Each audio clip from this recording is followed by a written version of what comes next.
In this episode of DeLorean Tech, our DCS coverage continues with Kevin Thomas and Steve Concotelli's DeLorean Time Machine replica. Kevin, who works at DeLorean Midwest, and Steve, who directed the OUTATIME documentary on the A car, set out to redefine the future of time machine conversions. This epic team-up would have a rough, painted car become one of the most screen-accurate builds to date, with one special condition.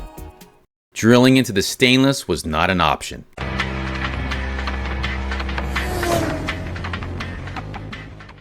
So Steve and Kevin, this is the time machine that they built, and wow, it looks really good. Really good. Thank you very much. Yeah, appreciate you guys bringing it out and everything here. Only a little bit of water on there, it looks like. I'll blame Mike for that because I told him to park it underneath it. Oh, nice. Yeah, that's great, man. Oh, it looks really good. Thank you. So one of the, I guess another question I had was, you mentioned that you went to Danny for some stuff. Any other of the time machine builders that you guys kind of worked with a little bit on this too? Not any of the mass producers. Oh, okay. You know, Danny, we got the back window from Danny. That was it. There's Eric Codeville, who has Movie Prop Electric, did the time circuits and stuff. Oh, right. The Moretto, and the Christmas tree behind the driver's seat. And James Napier over in the UK replicated the top of the turbine and the yellow handle on the back for us. So there are a couple parts from him. But everything else we kind of pieced together from other private parties. Nice. So what does Video Bob think about your build? Has he commented on it yet? I'm not sure Video Bob has seen our build. He hasn't seen it yet? So when was it completed then?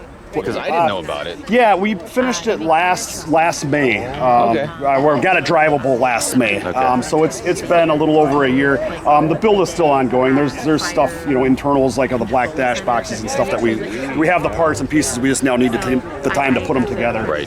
So there's some little stuff here and there that we're finishing up. Some stuff that I've redone.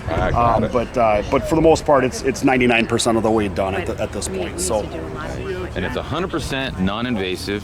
Like you've literally, everything can be reversed back to a normal DeLorean without having to fill in anything, right? Correct. Other than like the front fascia, which had holes poked in it previously, which you could fill with body filler or fiberglass resin. As far as the stainless steel panels, nothing is drilled into the stainless steel. Wow. So how did you connect these things here? Yeah, so these are glued on too? Yeah, those are all glued on with the right stuff. The right stuff. Basically, what I did was I trimmed out the back of the rubber on these and just glued them on, and we taped them on and let them set, and they stick. Wow. Actually move them pretty good, and they don't come off. Wow. Yeah, that's really tight. Yeah, that's cool.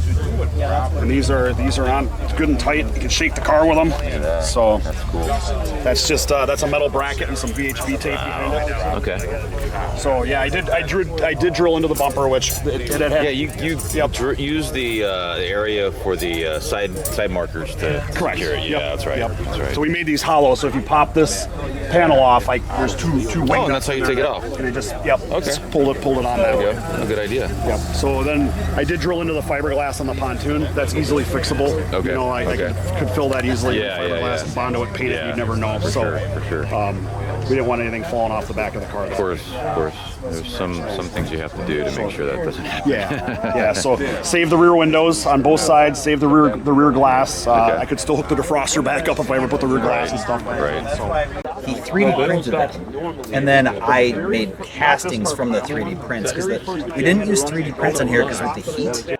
Steve Concotelli is widely recognized for his significant contributions to the world of film restoration and documentary filmmaking. Serving as the director of the acclaimed documentary Out of Time, Saving the DeLorean Time Machine, Steve delved into the intricate details of one of cinema's most iconic time machines, the DeLorean from Back to the Future, the A car. His work on the documentary showcased his passion for film history and preservation, as well as his dedication to capturing the essence of a cultural phenomenon. The restoration and conversion process involved not only replicating the exterior aesthetics, but also recreating the intricate electronics and time circuitry that define the DeLorean's on-screen magic. Kevin's technical expertise on DeLoreans and Steve's comprehensive understanding of the DeLorean A car converged seamlessly to bring this vision to life. Their collaborative work not only recreated the visual allure of the time machine, but also enabled it to function as a dazzling spectacle. So these are A-car accurate vents. So a lot of the guys that build them, the vents just go straight down here, so they just lift it up. Ours curl around the bottom of the fascia. So what I have to do is I have to pop these screws out, remove the bottom part of the vent, and then I disconnect this hose right here, and then the whole thing will flip up. And so I can be in there and working in 5 minutes. So all right, let's time it. Yeah. Do it. Show us. If you bring your cordless drill, I can be in there in about 2. You have to be able to get to your motor and you know, if you throw a belt or check your oil and stuff like that. So it was a must. Kevin and Steve's journey began with a vision to meticulously recreate every aspect of the DeLorean Time Machine as it appeared on screen in the Back to the Future films. They embarked on a labor-intensive process that involved researching archival materials, analyzing behind-the-scenes photographs, and consulting with experts to ensure unparalleled authenticity. From the smallest components to the vehicle's signature features, no detail was too insignificant for their attention. Not only is this car a largely non-invasive conversion, many of the Time Machine component props on the vehicle were made using direct molds and castings from the original screen-used A-car. And as you'll see in the upcoming presentation, that makes this one of the most screen-accurate builds to date. This is an exact replica of the actual piece. It's all aluminum. And if you look in the film and they pull it, when Doc pulls it off, it's painted just like that. If you paint it all the way down, it actually doesn't fit in here. And you can actually take the plutonium rod and drop the. I have the plutonium case. And you can actually take the plutonium and have it drop. Oh, no kidding. Yeah. Oh, that's so cool. Yeah, I got it. I'll show it to you. So believe it or not, this car started off as a painted car and it was actually pretty rough. But through a lot of time, patience, and man hours, Kevin and Steve have put together a true masterpiece. Look at the grain work here. It looks really nice. I mean, you can't tell that it was painted with Bondo underneath the paint at one point in time. So that's pretty cool. The result of their collaboration is nothing short of astounding. A DeLorean that seemed to have traveled through time itself, emerging as a meticulously accurate representation of the vehicle that had captured the imagination of generations. Kevin and Steve's dedication to the conversion project showcased their commitment to honoring the magic of the movies while inspiring a new wave of appreciation for the artistry that goes into creating cinematic legends. So now it's time for Kevin and Steve's presentation from DCS 2023. Enjoy. So when we talk about Time Machine, Kevin and I together over the past 2 years have built our own time machine, and we're going to talk about it in two stages. I'm going to invite Kevin up. Kevin he works at DMC Midwest. He is a DeLorean mechanic, extremely talented, and he's going to talk about the process of just restoring the car, because we didn't start with a nice DeLorean. We started with a junker that Kevin had to go through and extensively restore just to get a car, and that's a fascinating story. And then I'll talk about how we built the Time Machine parts, and this is where, if you really want to get granular in terms of Time Machine stuff with Time Machine questions, feel free to ask. If you don't, that's fine too. But just to set this up, Kevin and I, the reason we built the Time Machine together is because Kevin had always kind of wanted to do it, right, Kev? Yeah, it was always something that I was certainly interested. Grew up a Back to the Future fan, but always a DeLorean fan as well. So it was one of those kind of unachievable goals. I'm more of a nuts and bolts kind of guy, turn wrenches, not necessarily a prop builder. So I knew that if I was ever going to build a time machine, I was probably going to need a little bit of assistance. Enter Steve Concotelli. Yeah, and I was on the opposite side where I am like a time machine prop type person, but I know nothing about DeLoreans. I own one for 4 years and I still know nothing about DeLoreans. And so Kevin and I decided to put our powers together to try to use his mechanical ability, his technical ability, his DeLorean knowledge, and then my access to time machine parts to really work together. So why don't you just kick it off, and I'll go through the photos if you just kind of want to talk about some of the restoration process. Sure. So Steve and I were both DeLorean owners prior to this time machine build, which was pretty cool. And Steve actually met me in Madison, Wisconsin at a showing where he was showing his film. And I had my DeLorean parked out front, my other one, not this one. And he was still living in LA at the time, and him and I became Facebook friends after just chatting briefly, and didn't stay real connected. Fast forward a couple years and he moves back to Wisconsin, where he was originally from, and ends up living about a mile from me. So we kind of rekindled our relationship and became fast friends, and started talking about DeLoreans a lot. And So I have another DeLorean, just bone stock, just like a lot of people's are, stainless steel. And I had been out for a Sunday drive with my girlfriend and came cruising down my street and pulled in my driveway. And on my way into my driveway, I passed this little old lady and her 2 grandkids. And I'm getting out of the car, and this lady's standing at the end of my driveway. She's kind of waving at me, and I wave, and she goes, excuse me, I have one of those, and I need to sell it. Do you happen to know anybody that works on them or would be interested? And I'm like, you have come to the right place. So long story short with her, and I'll keep this as short as I can, she lives a block from me. And here this DeLorean, this owner lives a block from me. I've never seen her, she's never seen me. Dennis, who's sitting right here, lives a block the other direction, who also has a black DeLorean. So it's just really, really bizarre. So I'm one of those people that kind of believes things happen for a reason. I really believe this happened for a reason. So she comes and approaches me and she goes, well, it's in really rough shape, and my son had been working on it, but he doesn't know what he's doing, and we just need to get rid of it. And I go, okay, well, where's the car? Well, turns out it was about 45 minutes north of where I live. It was at their cabin in their garage. Which is what is in the photo here. So I took a drive up there, my other car's in the background there. This is the day I went to look at it. And I walk into this garage, and it's in this shape. So if you notice, like in this picture, the cage jet's all taken off of it. He had gone in, yeah, go ahead and back up there. He had gone in, what happened to the car was it belonged to his father, bought it new in Madison where I live. And he was a professor and drove it around, and he died in 1990. And the boys, him and his brother, and the mom obviously inherited the car. They didn't work on it at all. They took it to a mechanic up in the area where their cabin was. The mechanic took it for a joyride and ultimately blew the clutch out of it. They didn't know what was wrong with it. They thought the transmission was broke. And so it got parked. And it sat in that garage for 15, 16 years or something like that.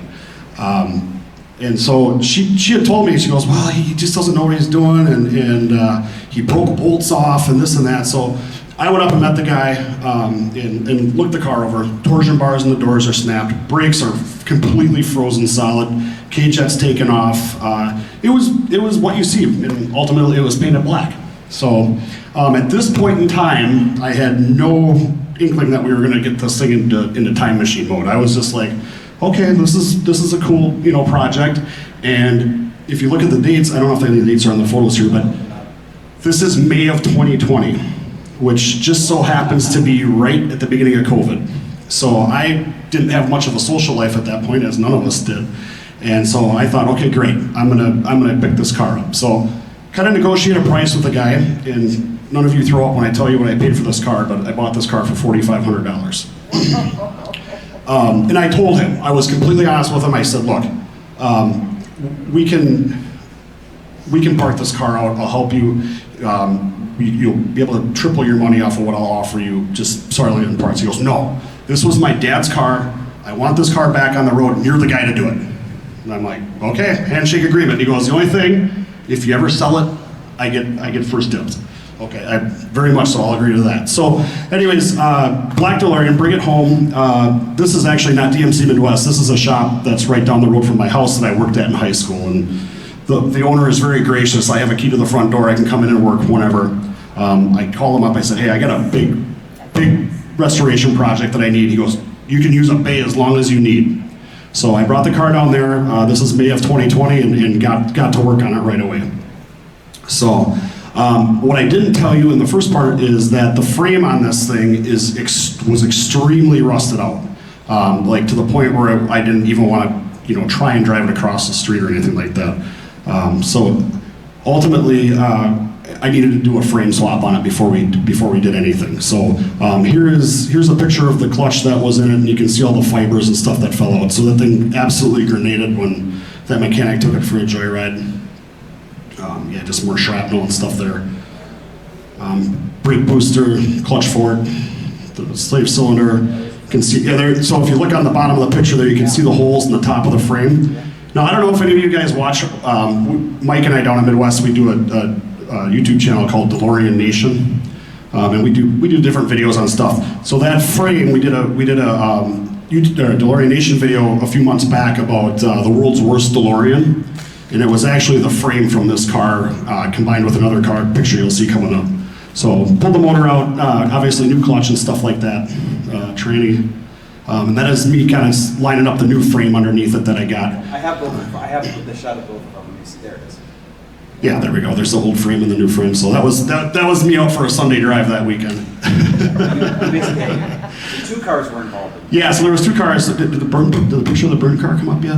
I didn't have an actual photo of the burn car. Okay, so I didn't put that in there. So we had a car at Midwest that had come in that had an engine fire, and it burned the engine and the interior and warped the stainless, and it was in really bad shape. I wish I had a picture of it in there, but anyways, when they start on fire, all the heat goes up. So it burned everything out on the top of the car, but the frame and the suspension underneath were totally fine. It just had melted a little bit of epoxy off the one corner in the left rear.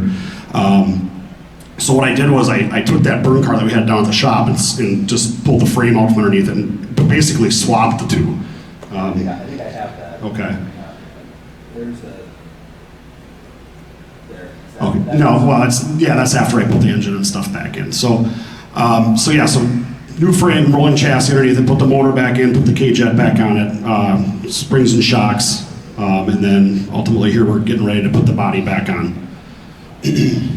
Refurbished the fiberglass in the engine bay, cleaned all that up, repainted everything, replaced the torsion bars, obviously. Steve came down and took some pictures of me while I was working on it. I was super happy to see him that day. Well, because you didn't know it was going to be a time No, machine. this is kind of like when we maybe started talking about building a time machine out of it, as we're getting things kind of refurbished here. Go ahead and correct for me. Eyebrows were super bad, so I fixed the eyebrows on it, obviously. And this is actually the first day that I drove it.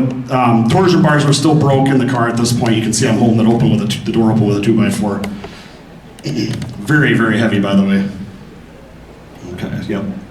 Getting it running. There's my twins. And then here we go. Okay, so this is when it gets interesting. So, the car, if you looked at some of those pictures, the paint was not good. So I decided to take the plunge, and I'm like, well, I'm gonna have to repaint the car anyways. And I was actually considering doing a black wrap on it, like a flat black wrap. And I'm like, I'll just strip it off and see what's under here. And if I have to repaint it, I'll repaint it because the paint was bad. So I started with the bottom on the driver's side there with the chemical stripper, and there we go. Okay, yeah, you can see the reaction where you put the chemical stripper on it and it starts bubbling up.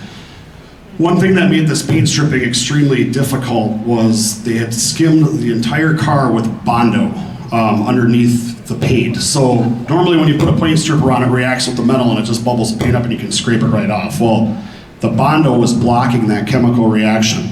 So this took probably 4 times longer than what it should have. And so it got to the point where I would try and do like 1 panel a day. So like the top of the door took me the better part of an afternoon. Yeah, and I did it in my garage at home, and the fumes are horrible. So the respirator was very necessary. So yeah, this I think 100 plus 150 hours to get all the paint off of it.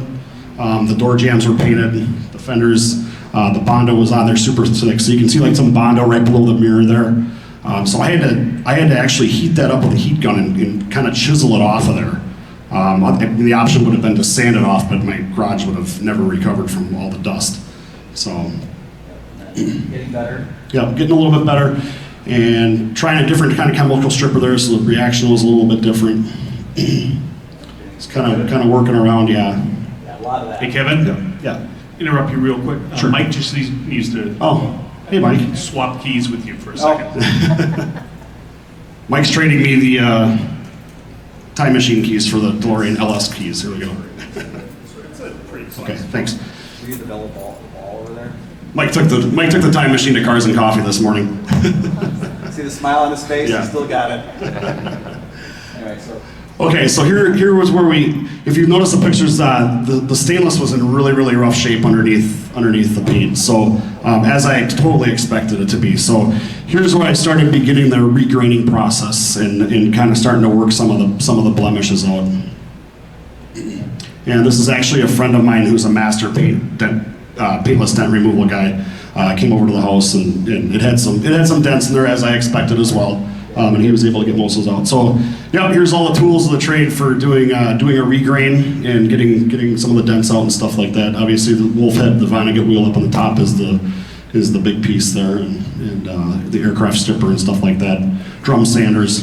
So then I brought it down to Midwest and spent a day on it in the shop doing a regrain. So this is the day that I brought it home from there. I can see the rub strips and stuff aren't back on it yet. Took it to my friend's body shop and had him repaint the fascias. Obviously they were black and weren't accurate. So this is like March. So I started stripping the paint in September, and this is like February or March of 21. And this is when I kind of finally had it back together and looking like a stock DeLorean again. These are the last photos from that. Okay, yep. So drove it around like this for a whole summer, stock, and I don't know, it was sometime in that point where Steve approached me and goes, Kevin, what are you gonna do with that car? And I said, well, I'm probably just gonna sell it because I don't need 2 DeLoreans. And he said, let's build a time machine. And so it looks good, but there were some blemishes on it still. It's not a perfect car. It's not a concourse show car or anything like that. So if there was a good car to turn into a time machine, this was a perfect candidate. So go ahead. Yeah, well, first of all, are there any questions for Kevin just about the restoration of the car itself? Because I know this is definitely the target audience for DeLorean restorations. Because I mean, for him to turn 2 cars into that, like that black car is amazing. Yeah, go ahead. From the swap frame, did you recoat it? Did you strip the new frame you put under it, or? So no, I didn't, because the epoxy the car came out of Texas, so it didn't have any blemishes. You know, there was one little spot in the engine cradle that had a bubble, and I scraped that and recoated that with POR15 and painted over the top of it. And then there was literally a piece about that big on the top of the frame rail where it had melted from the fire, and I recoated that. So it was just a couple of little patches, and I didn't recoat the whole thing. Dispose of like a frame? Was there like a special junkyard for automotive? So I don't know if you were sitting here when I was talking about it, but the frame that was underneath it, we did a YouTube video on it called "The World's Worst DeLorean." So we took the body of the burned car, which I wish I had a picture of that in here. I'm sorry I didn't put that in there. We took the body of the burned car and the frame off of this car and paired them up together, and so it's awful. And a guy in Australia bought it, and we shipped it over to Australia last spring. And he's actually currently restoring that car.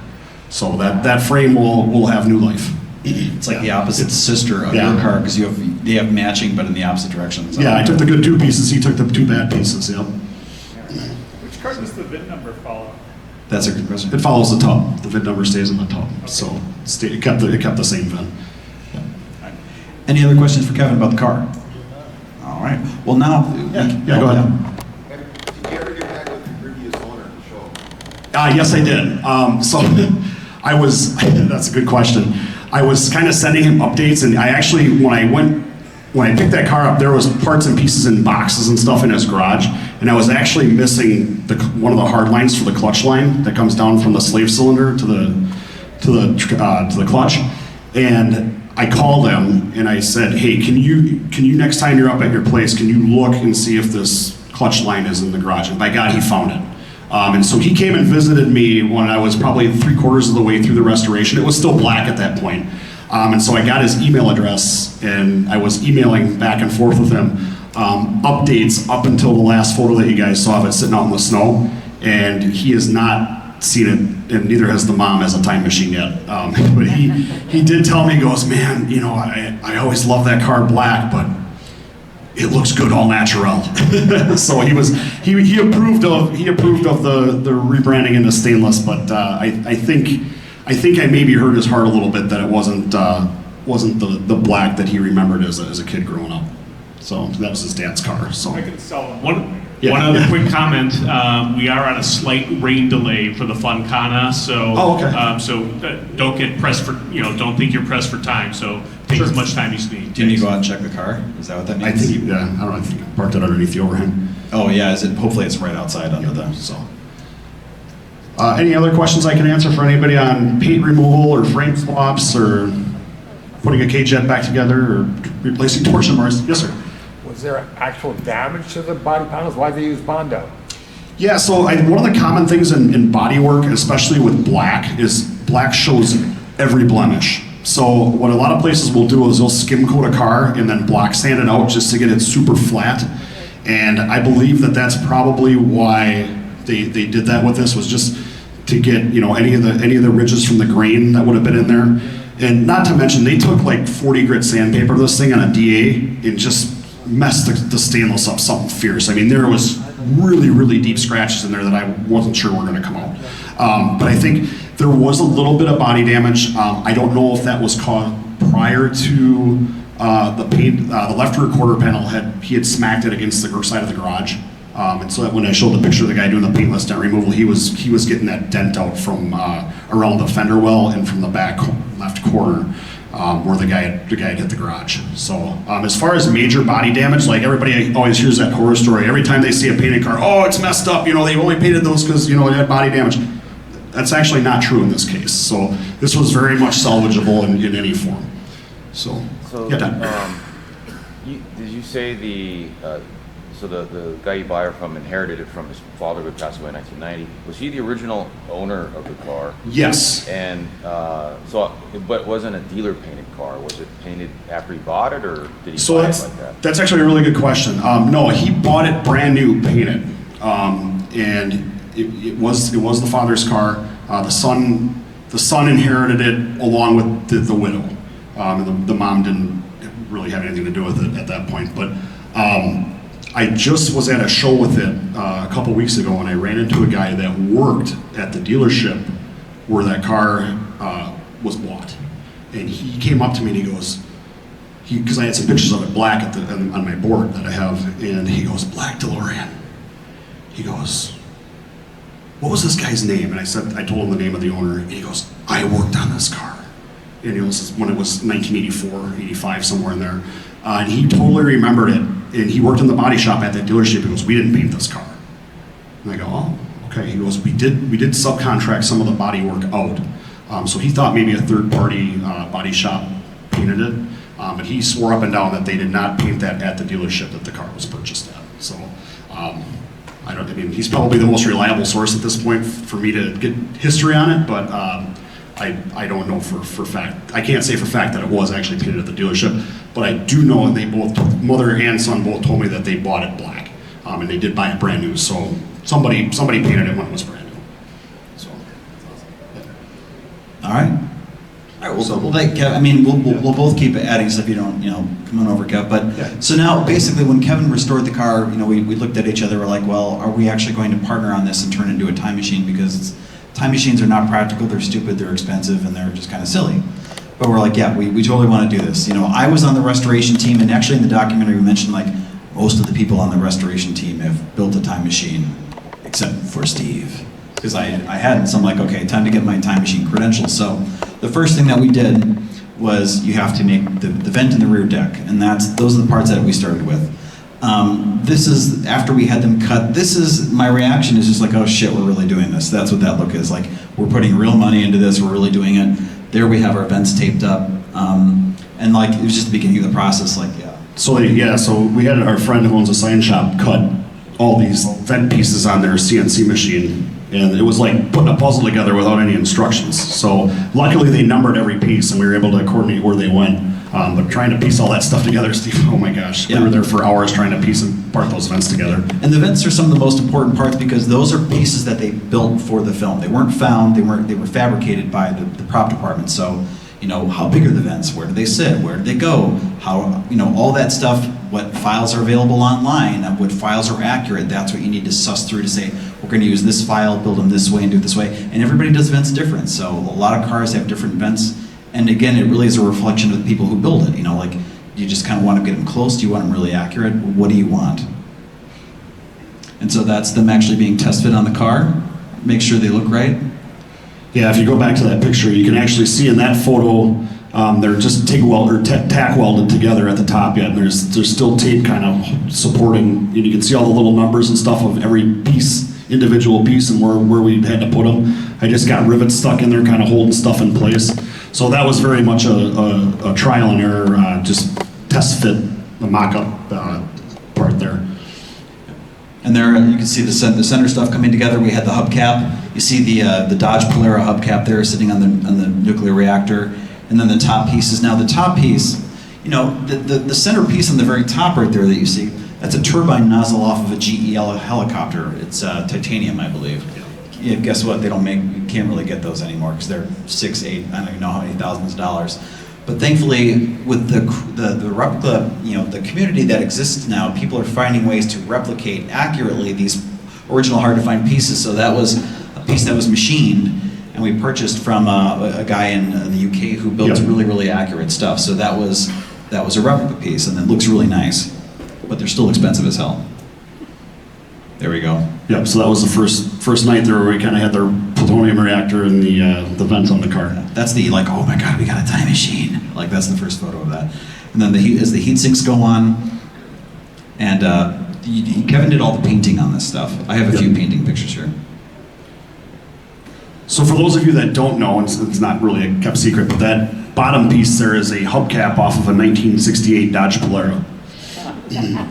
That you just kind of cut the center out of it and paint it black. It's the top of the reactor. And see, you can even have a whole conversation just about the color of the pieces. Like, okay, the bottom's black, and then the top one, because it was a worn piece off a helicopter, is more of like a, you know, like a worn brown. Well, what color is it? Matte black? Is it flat black? Is it gloss black? What color is the top? Is it brown? It's too brown. It's too light. You just have these endless conversations where you paint it. No, it's not close. Paint it. No, not close. And it just, at some point, you're just like, that's close enough. Yeah, I painted that thing about 6 times before I was happy with the patina. Yeah. Just some LEDs there. Yeah, yeah. These are just kind of going through some other parts. That big metal piece that you see there that's on the back wall, that was actually, the real part was a Janitrol preheater for a jet engine that they had just taken all the stuff off and put there. Of course, Janitrols now, if you can find a vintage one, are about $5,000, $10,000. That was a replica somebody had made. But the tube next to it, the orange tube, that's an air intake off a Sikorsky helicopter, and I managed to find one in an aircraft surplus supply warehouse in Texas. So we actually have, you know, a combination of some manufactured parts, but we do have some actual real parts, real high-to-find parts in there. Yes, sir. So as you're like driving around the countryside, do you just tell to stop in junkyards and look for parts? I wish I had the time to just mosey around all the junkyards in the country. No, this was a lot of phone calls, and it's a lot of places have their stuff online now. And for the orange hose, that was me working through my network. Like, one of the advantages we have is that, you know, from the restoration, I know the best time machine replica builders in the world. And so when I needed a part, I would reach out to my network. Hey, do you know what the part number on this is? Do you know where to source this? Yep, I know a guy. He works in Texas. He is the manager of this aviation surplus supply warehouse. Here's the number. Call him, and just kind of daisy chaining it like that. So I wish I could just drive around. There's our internals going in. The electronics you can actually purchase as a standalone kit, which is nice. So the time circuit stuff, you don't have to hand code that. There's a guy who puts together a really nice kit that most of the time machine builders use, and it's really, really nice. Oh, flux boxes, Kevin. Oh yeah. So these were a big step for us, because we could have just gone the easy route and bought a set, but one thing we didn't mention at the beginning of this is a non-invasive time machine build. So as you saw in the movie previously, they drilled a bunch of holes in the panels. Well, after I spent 150 hours getting that stainless back into shape, I didn't have the heart to put a drill in my car. So one of the things that Steve and I decided to do was we were going to make it so we could mount these without drilling into the car. Now, if you have, in the film, these were made out of wood, and now what most of the guys are doing is making them either out of aluminum or out of solid cast resin. Well, solid cast resin is obviously pretty heavy, so Steve figured out a way to slush cast them so that they're hollow, and you can see, like in the bottom right, it's actually hollow inside the box there. So we reverse engineered these. We had Dennis, who's sitting right here, 3D print the file that we had for the box itself, and then Steve made a silicone mold, and then we cast them out of resin from that mold. And so what I did here on the front was I removed the marker light and made a bracket and threaded it, and it basically is used 2 wing nuts and 2 bolts, and it adheres and pulls itself against the body panel, and then I put some VHP tape on the back, and you can take it and shake the whole car with it, you know, and it's not loose at all. So we totally avoided drilling them into the body that way. And this is the kind of stuff where you can get it, you know, what is your flavor? Like, people are 3D printing them, but will the 3D prints hold up to the weather? And I wanted them very light, so I taught myself how to do casting. I had never done resin casting. I spent hundreds of dollars and wasted resin trying to figure this out, but yeah, we wanted lightweight resin cast boxes, and so this was the way we did it. And then the metal plates that go on it. You can have a whole conversation about what color blue they are. Some people maintain that they're blue, some maintain that they're gray. We split the difference in what the bluish gray. But again, I knew what the color codes were from what we used on the real car, so I'm just like, we'll use that. And these were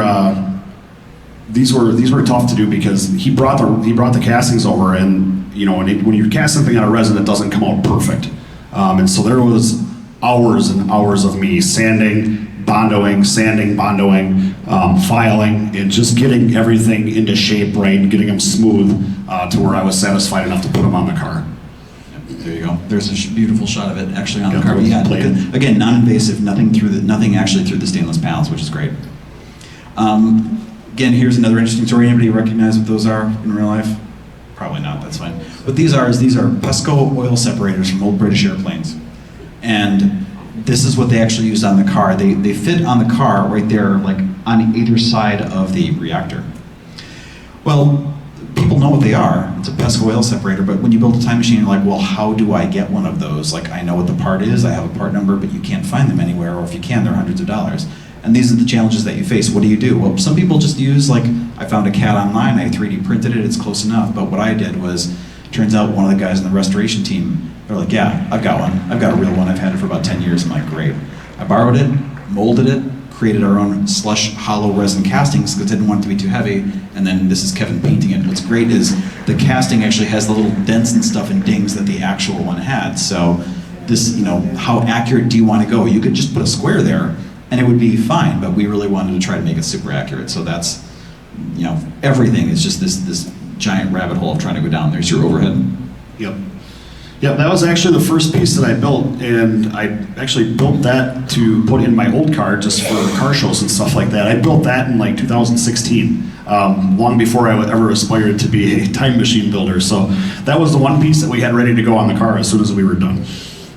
Yep, and again, what you see here, that's an old Coleco air hockey table fan that goes under the air table at the bottom there. Can't find them anymore. They're stupid. They were cheap, but now all the time machine builders bought them all, so that's a replica. The little ice cube relays up there, extremely hard to find. The Kulkas that hold the cable glands in. But there are some. What's interesting is there are some parts that you can still find that are exact. You order it from the exact same company. Those cans there, they're Zero. They're called Zero cans. The company's called Zero. That's where they bought them originally, and I just called up and ordered the exact same ones. They still make them, the exact same things. And then the green tubes there, the real ones they're helicopter struts, I believe. I don't quite, they're actually... Yeah, they're like an accumulator for a landing gear on a helicopter. Yeah, from a helicopter, but we didn't have access to that, so these are just kind of ones that we bought secondhand from somebody. Not entirely accurate, but they're pretty close. And then the capacitors in the back and the atom mufflers in the back. Again, it's an interesting combination of built, found, and sourced. And there's our stuff coming together. This is when it really started feeling like a time machine, trying to get pieces on. But like the more pieces that go on, you realize, oh my God, there's so many more pieces to find. There's wire bits, there's this bits, and just the more you put on, the farther away you feel like you're from the finish line. So one thing you guys may notice in this photo is, this is always a debate in the time machine builders group, of how far people actually want to take it. And this is really the point of no return for me was we had to take the back window out. Some builders will do, as you see, there's just an aluminum infill panel there that takes the place of the window. A lot of people will just try and cover it up because they don't want to take it out, but then everything doesn't fit properly on the back deck. So we were able to get that panel from Danny Bakken in DMC, California. I had to cut that back window out, and that was really the point of no return for me on the build. But safe to say, I didn't break the glass when I cut it out. If we ever decide to reverse this for whatever reason, I simply just have to glue the windows back in. So, but the one thing with that, and people always ask is, well, how accurate to the movie is your build? The back window is the one piece that really differs this car from the movie car. And I don't know if all of you guys were in here for the movie before, but the movie car, the back window wasn't sealed. So if it rained, all the water went right into the fuse box, basically. So this is totally sealed up. I can drive it in a rainstorm and nothing comes in the car. So that is the one major difference that, in my opinion, is a very much improved piece is that back window. Any questions so far? We're just kind of talking at you in waves. Anybody have any time machine questions? Oh, let's just keep talking. All right, keep talking. Keep going. All right, and then more zero cans, more figuring it out. Even little things like the little counters are hard to find. Like, where do you get those little red counters? It's a vintage 40-year-old counter. Okay, I call somebody up. Yep, I know where to get those. I know where to get the expensive yellow $10 a piece push buttons and things like that. And exactly where do you place them? How high is it? How centered? It's just this maddening insanity of trying to figure exactly all the placement out.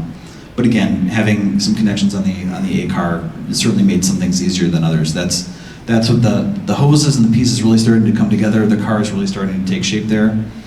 And we put parts on and off and on and off, and it was kind of in mock-up stage for months, where we'd be like, set something on, okay, now I need to try and make this fit, and so a lot of these photos that you're seeing here, stuff isn't actually bolted onto the car yet.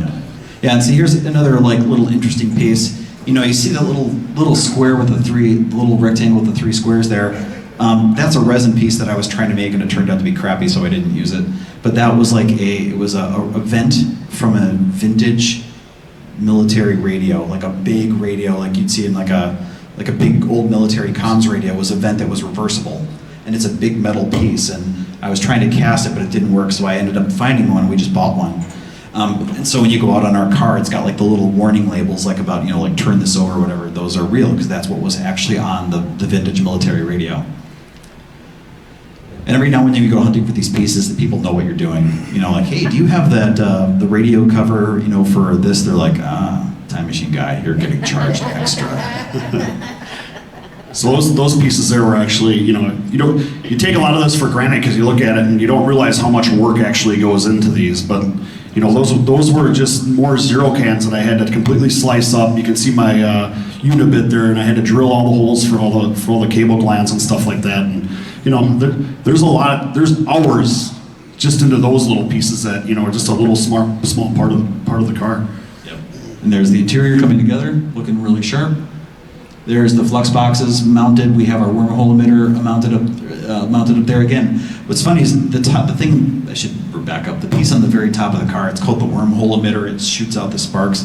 Again, that's another piece that they have never figured out what it is. Like, we have a real one, and when you turn it over, it's clearly like a communication device. It has tone, receive, it's a switch, and we can guess what it was, but despite all, hundreds of people looking, is it a battleship radio? Is it a portable military radio? Is it a station radio? Is it a helicopter radio? What was it for? Was it World War II? Was it Vietnam? They don't know, even though you can look at it, see it, and send it to these military guys. They're like, I know everything. We're like, well, tone receive. So it's something about communications. What is it? They're just like, no idea. And that piece is out there. And again, whoever finds a real one in the wild and knows, hey, it's from this type of helicopter, it's from this, is going to be legendary in the time machine community. So there are, still pieces, despite 40 years of searching, that we still don't know what they came from.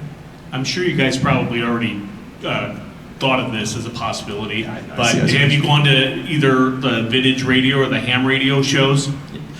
They've gone to a lot of the ham radio guys, online, the websites, in person, the shows. You'll see, if you search wormhole emitter online, you'll see all of our queries to this website. Does anybody know what this is? Does anybody know what this is? And still, nobody's been able to identify what the part number is, where it came from, because those would be very, very expensive pieces if anybody found out. Yeah, those are, the shows are plentiful and they're all over the place, but yeah, if you guys have already done that, it seems like some of the older guys, they don't do the internet stuff, but if you go up to them, I was able to identify a lot of old tubes and everything else, just by asking these guys, showing it in person. Yeah, it's exhaustive. And again, even now, 40 years later, the hunt for some of these parts is still on. Again, that's just me working on. So this is great because this is actually, if you see in the photo, this is actually Steve's book and Joe Walzer's book.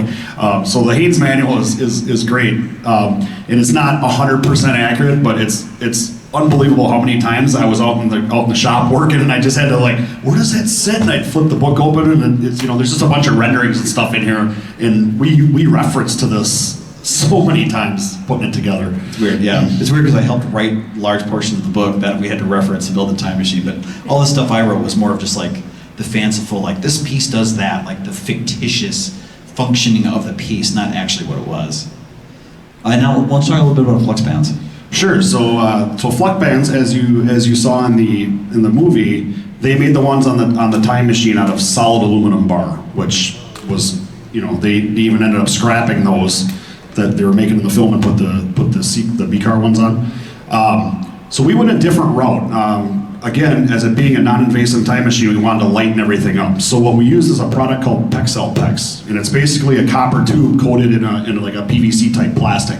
And it's bendable, but it has memory, so it's not like a regular PEX tubing where it'll just flex back. So you bend it and it'll stay bent. And it's fairly rigid, so now you could hit it with a hammer and dent it, and you'd have to redo it. But what we did was we just ran everything with that, and it still wasn't like super easy or anything like that. We spent a couple days bending everything to get the angles right. But yeah, there we go. So once we got all the bends in it, and then we took them back off the car, I sanded them all down, used an adhesion promoter because paint doesn't like to stick to it, and then we just painted them with a metallic silver aluminum paint. And you really can't tell that it's not actual aluminum bar at this point. Yeah. And then you did run LED strip. I don't remember what it's called, but they do light up. We did run the LED. Yeah, it's just basically like a flexible LED neon sign lighting underneath there. Yep. Yeah, and see, there was us putting the brackets, trying to figure out like how do we hold these brackets on because we're not drilling them into the car, so we taped them on, and then you did glue the I forget what you used. Yeah, so I did some trial and error with how to glue these on because nobody had really. There's a couple other non-invasive time machines out there, but I wanted to find the best adhesion possible because if I'm going 80 miles an hour down the interstate, I don't want stuff flying off the car. So what I did was I took a piece of a flat stock aluminum and grained it with 80 grit, which is what the car is grained at 80 grit. And I used liquid nails, I used the Right Stuff gasket sealer, I used windshield urethane, and one or two other, I had like 5 different test pieces. And I glued the flux band brackets, which are those black brackets onto that piece of aluminum, and I let them set for a week. And after a week, I had Steve come over and I said, all right, start pulling them off, and one would come off with a little bit of strength, and the other one would come right off, and then you get to another one like, oh my God, that one really is stuck on there. So ultimately, what this stuff is held on there with is a product called the Right Stuff, which we use down at Midwest to glue our transmission pans on. And it's a gasket maker. Some of you guys that work on your cars probably have seen it in the parts store before, but it has a really good bonding strength, and it's resistant to chemicals, and it's resistant to heat. And we've got thousands of miles on this car now, up and down the highway, all sorts of different weather conditions, and nothing has let loose. That's more measuring, there's the flux bands lit up, they look really nice. And then the flux capacitor. Now for the flux capacitor, I admitted I wanted a challenge. I really wanted to make our own flux capacitors. This was me assembling the pieces. Again, like, the Tor relays, you can't find those anymore, so those were replicas. But like, how do we put them on the aluminum? Where do they sit? The boxes, the flux capacitor boxes, they still make. You just order one. They're not the right color anymore, so you have to paint them, but then you have to cut out the gasket window. But like, you just call the manufacturer up, like, again, I want this number. They're like, you're a time machine guy, gotcha. So that's what our flux capacitor looks, and then mounted, and then as the car really was coming together here. Let me see. And again, there's just another example of the kind of the insanity of stuff. Like, these are behind the drivers. Like, okay, I had to try to get the wire gauges, the color, the clamps, the marshmallow relays, and all that kind of stuff. Just like, it just never ends. There's the car looking pretty sharp. I think this was our first test when we started test driving. The bottom of the vents aren't on there yet, so that might have just been backing it out to clean the shop. Oh yeah, all right. And then coming together. And then that was our test. And then I think I have a few of actually, let's see. And then it was just, now these are finishing touches. This is painting the vents. And again, what's good is when Kevin's just like, well, what do we use as reference for painting the vents? Well, it turns out that I've got about 5 hours of raw behind the scenes footage of guys painting the vents that didn't go in the movie because I shot it all. So like, here. So I took still images, and Kevin and I had the luxury of just watching the footage, like, how did they do it? How did they paint it? What was their approach? Yeah, I admit it. We had some access that most people don't have because I've got 80 hours of Time Machine build footage that we could reference. So yeah, that came in really handy there. That's exactly how I did it too. I watched the video and you saw that they brushed it on and used a rag to smear it out, and that's exactly what I did to replicate those stains. This is just a fun little kind of, as we're getting toward the end, like these are little two boxes that sit on the dashboard. They just sit there. They're black boxes. Couldn't find them. No idea what they are.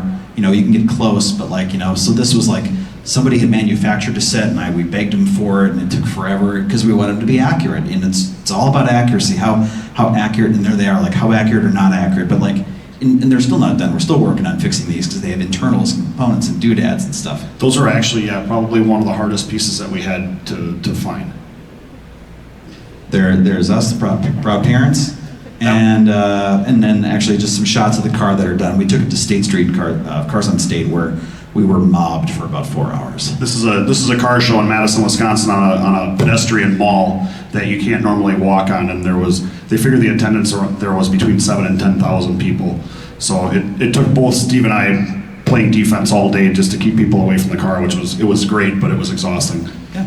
And so the end result from Kevin first, that woman following Kevin home with a black DeLorean to that was probably about 2 years. It was about a year of Kevin working on the car. And then in the meantime, I was building and starting to do Time Machine parts, and then a year of assembling it, testing it, putting it on the car to get it where it is today. So, and to be honest, 2 years is a very short process for Time Machines, very short. It takes, like the original builders, it would take them 5, 6, 7, 8, 9 years just to try to find the parts. So yeah, it's interesting, like the landscape of Time Machines are changing. Some things are easier because they can be replicated easier now, and some things are harder because you can't find the pieces now. So it really is, it's a fascinating world, but it was been a wonderful experience. I've loved doing it. It was hard, but it was totally worth it. We really lucked out. I tell everybody, they ask me about it all the time, and it's like, this for me and for Steve is like the one good thing that came out of the COVID pandemic. Because without that, I'm not sure that this ever would have came into fruition. It just allowed me not to have anything to do after work and be able to go out in the shop. Same for you. You had a lot of free time. I don't know if I could ever find the time to do that again. But it was a great experience, and it really helped pass that time that was not great for many of us. Yeah. So what time is it now? About 10 o'clock there, Rich? What is it? We're about 20 after, I think. Oh, okay, long. All right. So what we can do is that if you have questions, feel free to ask. But the car is right outside, I take it. I don't know where Steve. I don't know where Mike parked it, but because what we can do is if you have questions, like we can actually just walk out to the car and you can just ask us there and look at stuff and point at stuff. So we can just do that. Yeah, so. It looks like the rain has let up. Yes, sir. Or done. So I want to know what you use for the gas coming out of the big vents. Oh, the vent. We actually don't have any venting effects because some people use liquid smoke, but that stuff just gets gunky and is a mess. For the movie, they used CO2. They attached CO2 extinguishers in the back and just blasted them. And we could put CO2 horns in, but we've never really had the need or it hasn't been any film productions where they have asked for that. But if they do, we could do it. That makes sense. I love hearing the stories of Time Machine builds. I think I've seen 2 or 3 of them now. And I think the community needs a metric of accuracy, which is how far away when you're standing does it appear screen accurate. Good from 10 feet, good from 5 feet. Yeah, exactly. There's the A car is obviously good from inches. This one's probably good from a couple more inches. And I know that there's cars that were built off of still frames of old VHS tapes. And so from 40 feet away, it's indistinguishable from perfect. But when you get closer, you're like, oh, okay. But 99% of the people looking at it can never tell the difference. But there needs to be a metric, though. Well, you're right, and it's interesting because Terry and Oliver have their time machine here, it's a beautiful car. And when you look at it, it's easy to say it's not accurate, but you got to remember Terry and Oliver were some of the first people. They were building them off VHS, like pauses on VHS tape, and their car was extremely accurate when they first built it, and they didn't have nearly the access. So yeah, you're right. It really is. What was the time the car was built? Some people don't want it to be accurate. It's a representation of what they want to do. Well, and it's a budget of your time and money, too. Exactly. You have untold hours and dollars into this. Matt built this from parts from Farm and Fleet over a winter. Yeah, exactly. Matt's is a work of art, yeah. In its own right. I mean, he knows it's not screen accurate. That's not what he's after. Exactly. It's still a fantastic car to look at. I mean, people love that thing. Yep. Yeah. How do you decide who gets to take the car out? To be honest, like after working, I'll tell you, Kevin gets to take it up because I worked on the real car for a year. I then made a movie for 4 years, and after that, my wife was just like, we get a break from time machines? And so when I built this one, I'm just like, it lives at your house. Yeah, it lives at my house. We don't really drive it unnecessarily. If we're going to an event, and it's an event that I can't go to, and Steve can, Steve takes the car. We do find time for, we'll take it out on a Sunday night at 10 o'clock once in a while or something like this. Just take it for a drive once in a while. But yes. I can't get in after he drives it because I hit my knees on the steering wheel. But like this stuff, it's fun to take it out at night when it's the two of us and it's late and we know there's not a lot of people, because or you take it to an event, but you don't take it to the grocery store. You just can't. It's a scary car. You have to be diligent. People are a little crazy, and it's is it a fun car to drive? No, it's hard. It's scary driving the freeway, super defensive, and just DeLoreans themselves have gone up in value, but you have a time machine. So it's fun when it's parked and people are asking questions about it. But then when you got to drive, okay, we got to go back to Wisconsin. Oh shit. Be careful. You literally can't walk away from it. I mean, all of us that are DeLorean owners know that what kind of attention they draw, but after owning a DeLorean for many years and then having a time machine, it's tenfold with the time machine. It's insane. Anytime you stop for gas at an even moderately busy gas station, you're there for a half an hour. You have to be in the right mindset for it, right? I mean, I welcome that, of course. I want people to enjoy the car. I love people taking pictures of the car. I love talking about the car, but you need to make time for it. You need to have that social aspect to be able to talk to those people and answer their questions. All right. So with all the added weight and everything, I'm assuming that sort of affected the acceleration. Did you do anything with the engine or the exhaust or anything? So I think there's probably about 400 pounds of added weight with the batteries and stuff like that. As far as the drivability and acceleration, it doesn't really make that much of a difference, but I did go to, we basically have a boat trolling motor set up in the front with 2 deep cycle batteries and an onboard charger to power all the props. Which pancaked what I had iBox springs on there originally. It pancaked the front end.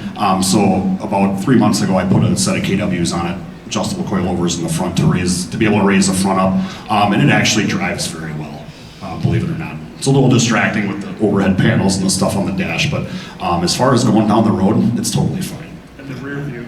And the rear view camera, obviously, so you can see out the back. I don't know, but I want to go out and actually see this car. It sounds awesome. So let's head on outside. Thank you all for being, listening to our story. Appreciate it, especially this early. Thanks, Steve. Thanks, Kevin. Thank you, Rich. I appreciate it. Thanks so much.